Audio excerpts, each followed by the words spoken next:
I present to you, oh, like a. Μάρκο, τα κορίτσια έχουν περίεργα πράγματα στον μπαν. Τι είναι αυτό? Αυτό είναι για όταν περνάνε, ας πούμε, δύσκολες μέρες, κατάλαβες. Θα σε ρωτήσω κάτι. Εκεί θα καταλήξουμε, στην κατοίκον διδασκαλία. Λέγε. Αυτό, γιατί είναι? Πού το βρήκες αυτό? Στο μπάνιο. Αυτό είναι μάλλον της Εύας, για τις δύσκολες μέρες. Δώσ' το μου εδώ. Όχι, δικό μου είναι. Τι έχει η Εύα? Τίποτα δεν έχει η Εύα. Έχει μια δύσκολη μέρα. Ξαφανίσου. Ορίστε. Για τις δύσκολες μέρες μου είπαν ότι είναι.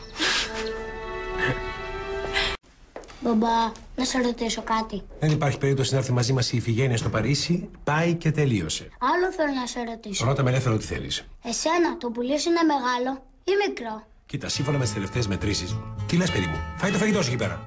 Κάτι απορίες που έχει. Μπα. Κατάλαβα, μικρό είναι.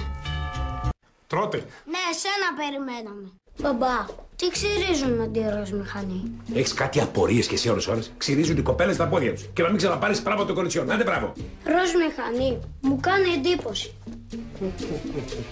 Συγγνώμη αν σε στεναχώρησα, αλλά ειλικρινά νομίζω ότι το παρακάνεις. Νομίζω το παρακάνεις λίγο. Εσύ μικρέ σιωπή. Μαύρο. Τσούκαλος. Έτσι. Έτσι. Έτσι. Για να δω τα χέρια σου. Μάλιστα. Μάλιστα. Μαρκαδόρωση. Τι.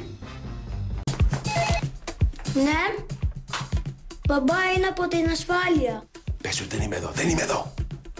Ο πατέρας μου λέει ότι δεν είναι εδώ. Σου πάρω. Πόσο? Σκούρα τα πράγματα, Γράφει εκεί, παιδί μου, εσύ.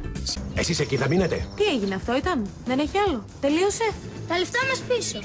Oh, like a, I do it like a truck with me. Oh, like a, I do it like a truck.